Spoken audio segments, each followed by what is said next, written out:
he felt an obligation to help put an end to this. He said, I've got to talk to you. I need some help, Stephen. He shouldn't have been alone. He should have had someone to talk to. You cannot discuss this with anyone else. I knew that Bishop Hubbard was very strongly progressive. I don't believe for a minute that Father Minkler killed himself.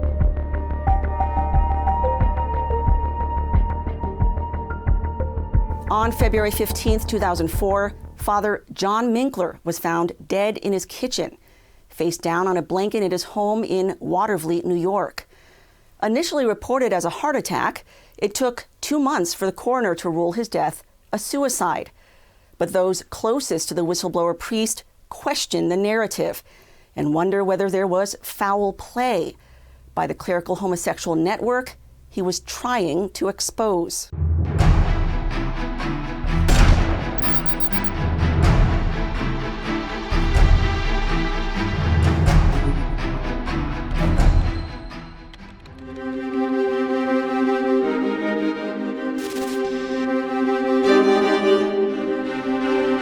Father John Minkler was ordained a priest for the Diocese of Albany in 1972. 5 years later, 38-year-old Howard Hubbard, a graduate of Rome's prestigious North American College, would become the youngest sitting bishop ever to be consecrated in the U.S. Taking the helm in Albany, he would lead it on a downward spiral in faith and morals. All of it documented in a confidential 1995 report authored by Minkler. It was written at the request of New York's Cardinal John O'Connor, a trusted friend of Minkler ever since he served as O'Connor's personal secretary in the military ordinariate.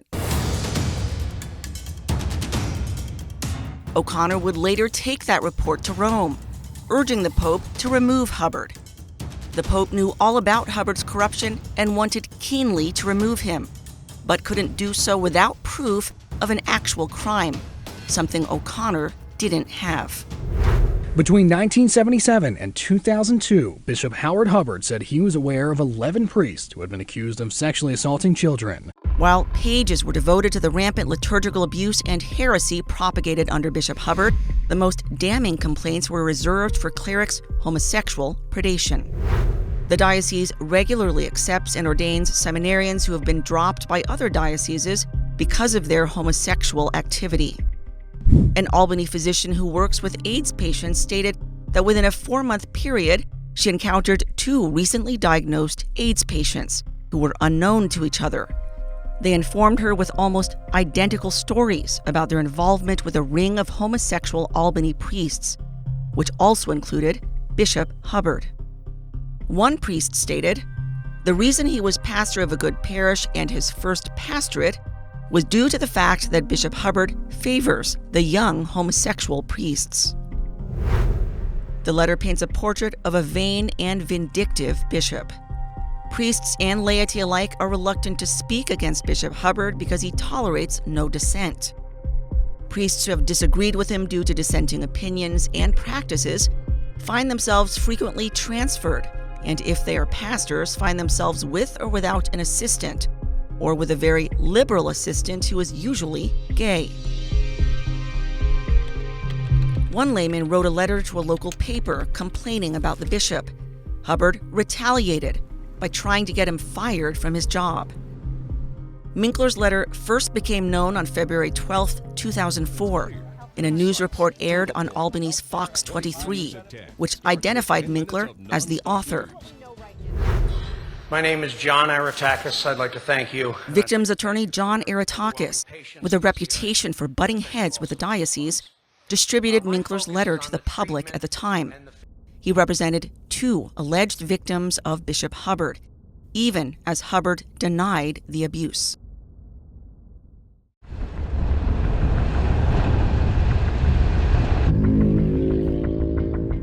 Thomas Zalay died in 1978 at the age of 25 by setting himself on fire in his family home at 905 Myrtle Avenue in Albany. His suicide note named Hubbard among his abusers. Howard explains that his role as bishop and his vows of celibacy are not involved because the Bible describes celibacy as being free of women. Going on to say Hubbard unfairly used his position in the church to get what he wants.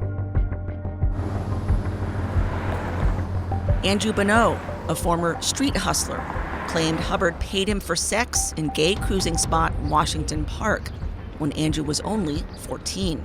He actually looked 10 and was reportedly the favorite among men who liked young boys. The public disclosure of Minkler's letter led to a swift series of events that would end in his tragic death only days later. He called my office on a Saturday, the day before his death, and he left me a message. And it wasn't anything in that message that suggested he was going to take his own life. I don't believe that for a minute. Stephen Brady is founder of Roman Catholic Faithful, a whistleblower group that exposes corrupt clergy. He first came in contact with Father Minkler in 2001. Shortly after we got in contact with one another, he sent me his handwritten statement regarding the abuses and stuff that he knew about from his priesthood from going on within the Diocese of Albany. He asked me to help gather more information on some of these individuals because he felt obliged, because they were priests and because of their job, obviously, and their vocation. He felt an obligation to help put an end to this. These handwritten notes that he sent you, they are a list of all the homosexual clergy at the time in Albany. That he knew of. That he knew of. What he knew about. And he also mentioned Bishop Hubbard in here. Long before working with Brady, Minkler also worked with the late Paul Locutus of the Catholic paper The Wanderer. Together they published a 10-week series in 1991 titled Agony in Albany, exposing the predatory underbelly of the diocese under Hubbard's reign. A number of those lay people told The Wanderer that Bishop Hubbard is highly sensitive about his public image and extraordinarily vindictive to those who publicly question his actions. Said one priest, "The situation now is as extreme as we want to see. We have a bishop who, at best, doesn't care about the clergy. We feel very angry. We feel betrayed." There was really not much in the Agony in Albany series that surprised me. I knew that Bishop Hubbard was very strongly progressive, and so nothing really surprised me about that series. Father Joseph Wilson is a Brooklyn priest and former writer for The Wanderer. Wilson knew Locutus and was also among the few who spoke with Minkler shortly before he died. When I hung up on him on that conversation, I did expect him to come down. Okay, I expected him to come down. He shouldn't have been alone. He should have had someone to talk to. At the time The Wanderer series was published, Hubbard did not know Minkler was the source. He would only find out 4 years later as a result of that 2004 Fox 23 news report. The day after that report, on February 13th, 2004, he would order Minkler to the Chancery to sign an affidavit disavowing his letter. I did not, nor have ever written such a letter. To my knowledge, I have never met, nor have I ever spoken to a Mr. John Aretakis. I have never made such allegations regarding Bishop Hubbard.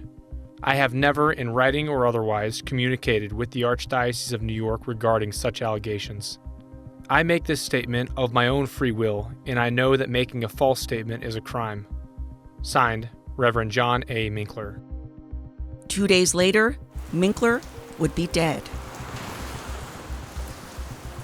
In public comments shortly after his death, Hubbard would present that affidavit and claim, "Father Minkler made an appointment to see me, and he told me that he did not author the letter, and he wanted to be with me face to face and to assure me that he had not written anything to Cardinal O'Connor about me." Father made it clear to me he feared the bishop, what they would do to him.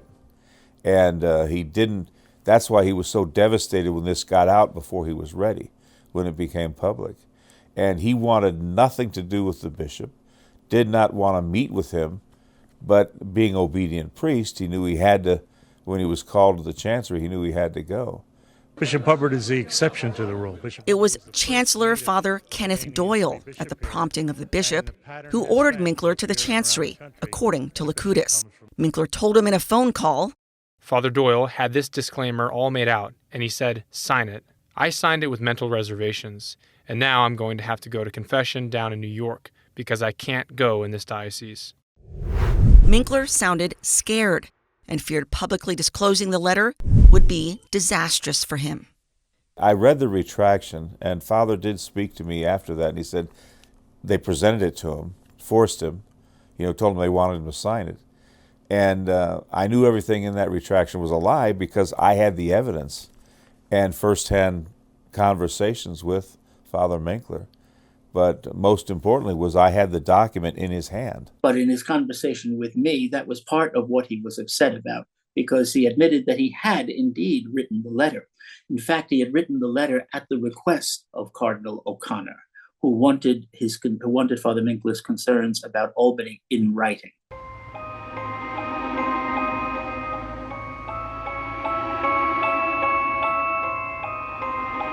Minkler was supposed to meet with Hubbard on Monday, February 16th, but that meeting never happened. On Sunday morning, his sister Patricia would find his body on the kitchen floor.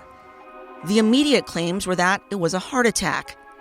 2 months later, that story changed. An April 7, 2004 Albany Times-Union report revealed there was a bottle of pills and an alleged suicide note found next to Minkler's body. Up to that point, Bishop Hubbard had endured withering criticism and suspicion regarding Minkler's death, with headlines swirling about the private meeting between the bishop and the priest's sudden death 2 days later. With the suicide ruling, that speculation stopped.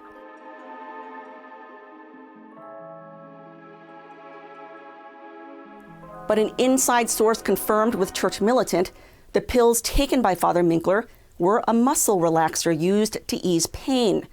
They're not the sort of drugs typically used to kill yourself.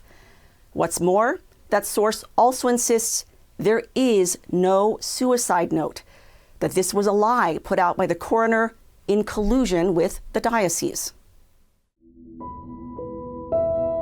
The alleged suicide note was mentioned in a 211-page report published by Mary Jo White, private attorney who once worked for the federal government, hired by Bishop Hubbard to investigate Minkler's death. White charged $770 an hour, paid by the diocese, a lot of money in 2005, and critics say the investigation was a sham that completely exonerated the bishop.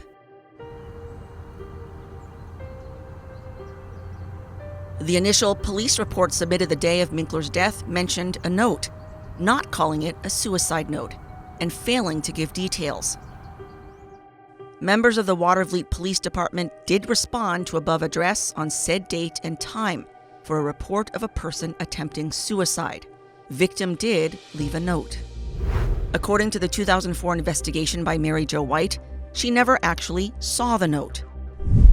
The Minkler family declined to provide the investigation with a copy of Father Minkler's suicide note. The investigation sought a copy of the note from the Albany District Attorney's Office, the Watervliet Police, and the Albany Coroner's Office. All three offices declined the request. We have spoken to one person who saw and read the note and who has requested confidentiality. Thus, any details about the alleged note are secondhand hearsay, based on an anonymous individual. Church Militant contacted Patricia Minkler and asked whether there was a suicide note. She would not answer.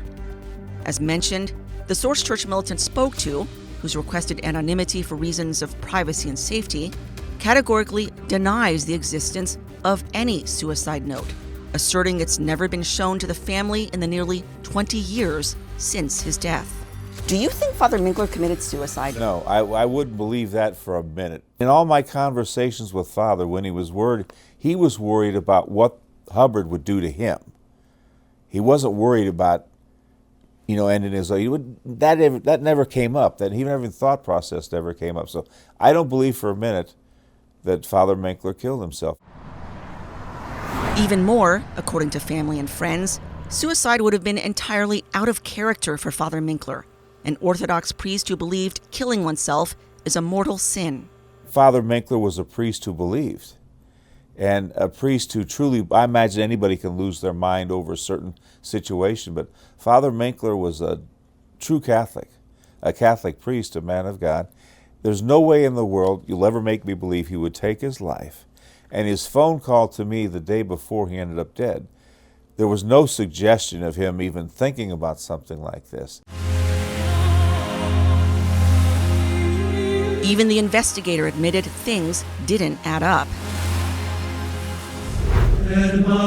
Certain of Father Minkler's statements and actions on February 13th and 14th are inconsistent with someone who was planning on taking his own life. Namely, on February 13th, 2004, 2 days before he was found dead, Father Minkler scheduled 2 future retreats at Spencer Abbey. That same day, he told a fellow priest he was thinking about buying a new home. On Saturday at the VA, he left instructions with his secretary for the preparation of a program for a memorial service which was to be held on February 26, 2004, and which listed him as the celebrant. That day, he also spoke with his nephew about getting dinner in the future. And that night, he discussed plans to visit a friend's mother in order to see her townhouse because Father Minkler was considering purchasing a similar unit. That night, he discussed potential legal action against John Aretakis. After getting an attorney referral, he told his friend he would call the lawyer tomorrow and leave a message. The diocesan report admits the investigation is unable to conclude why Father Minkler decided to take his life. Important to note, even if there had been a suicide note, questions would still remain as to whether Father Minkler were the actual author, or if the scene had been framed. It's already clear he was forced to sign a retraction against his will. What else was the diocese capable of?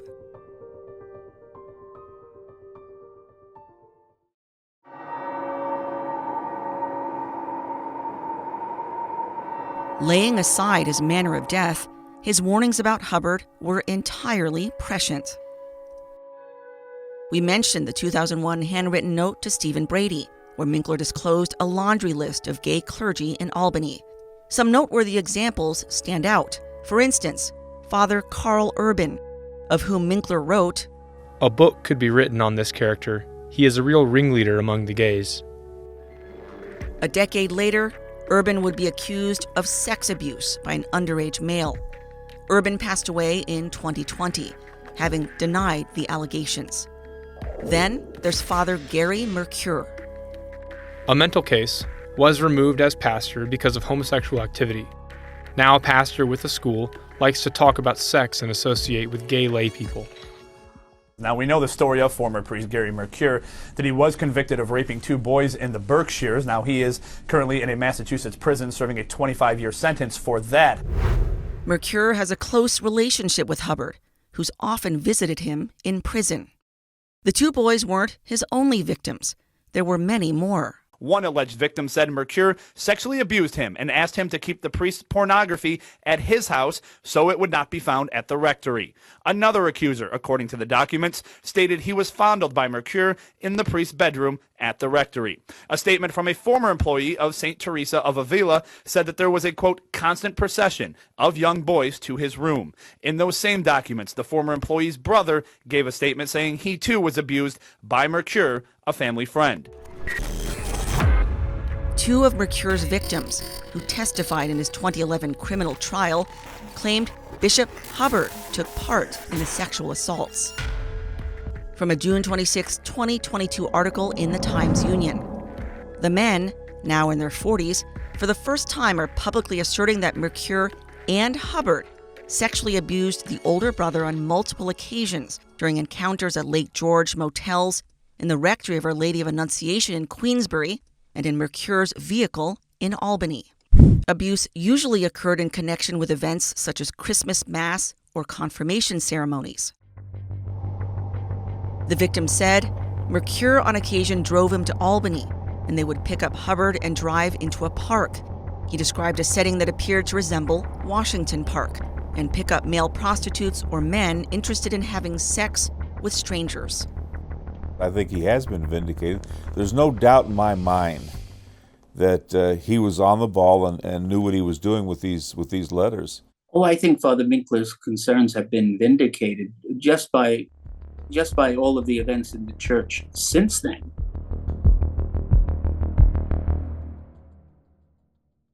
The bishop is now facing at least 7 sex abuse lawsuits filed by as many as 9 men, personally accusing him of abuse. Worse, under New York's Child Victims Act, 440 alleged victims of multiple predator priests in Albany were revealed.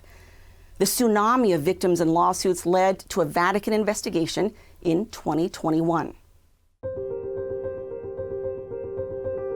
When Hubbard says he expresses regret for whitewashing and or returning these priests the same way McCarrick did, in both cases and in all cases that we have encountered, all they have cared about is their reputation and their power and their privilege and their opportunity to both abuse kids, which they both did for decades as predators, and to protect the other priests. Victims attorney Jeff Anderson conducted a deposition of Hubbard in 2021. That deposition transcript was released in March 2022.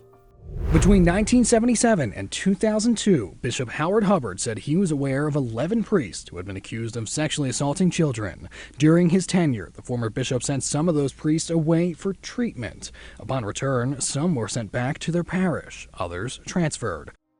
In none of the cases did Hubbard report the abusers to police or warn parishioners about them. Asked why he didn't tell police about one self-admitted molester, Hubbard answered, "Because I was not a mandated reporter," going on to say he didn't report for the reason of scandal and respect for the priesthood. When placing sex offenders back in churches, he said, "It was a conscious decision on my part not to inform the congregation." Among the worst examples of Hubbard's dereliction of duty, Father Doja Wilson. The first known allegation against Father Doja Wilson came in 1976 when parents went to the district attorney with complaints that Father Wilson had sexually abused 2 minor boys at an Albany, New York motel.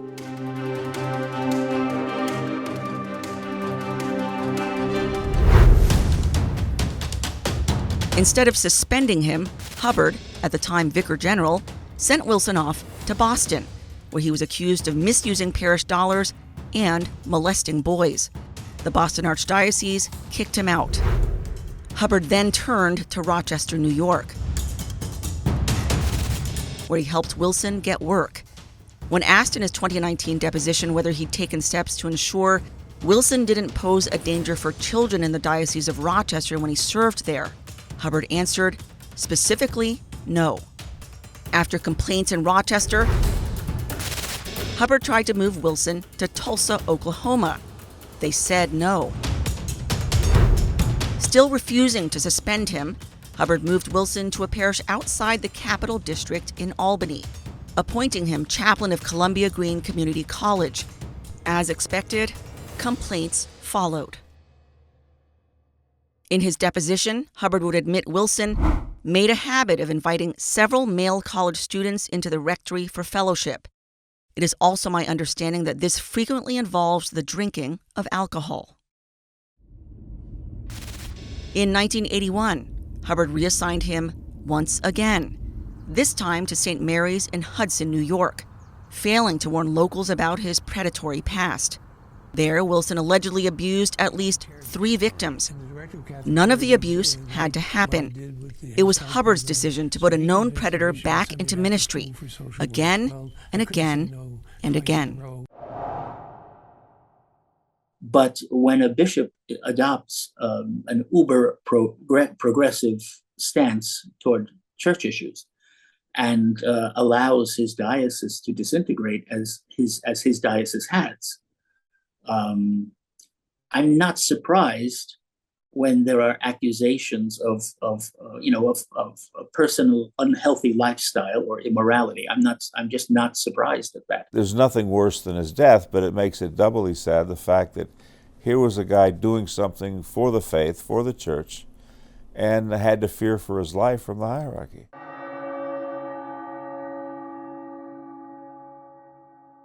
We may never know what happened to Father Minkler. What we do know is his death came at a convenient time, just as Hubbard was first being accused of molesting boys. As we know, that number has now grown to at least 9 accusers and 7 lawsuits, not to mention hundreds of victims of predator clergy in his diocese. On November 18th, Bishop Hubbard announced he's leaving the priesthood, claiming it's church policy to step down permanently, even if allegations are false. But that's not true. There is no such church policy, and critics are seeing this as a face-saving measure in light of the Vatican probe. Father Minkler, his life and his writings have been utterly vindicated. He may have passed on nearly 20 years ago, but it appears he's now having the last word.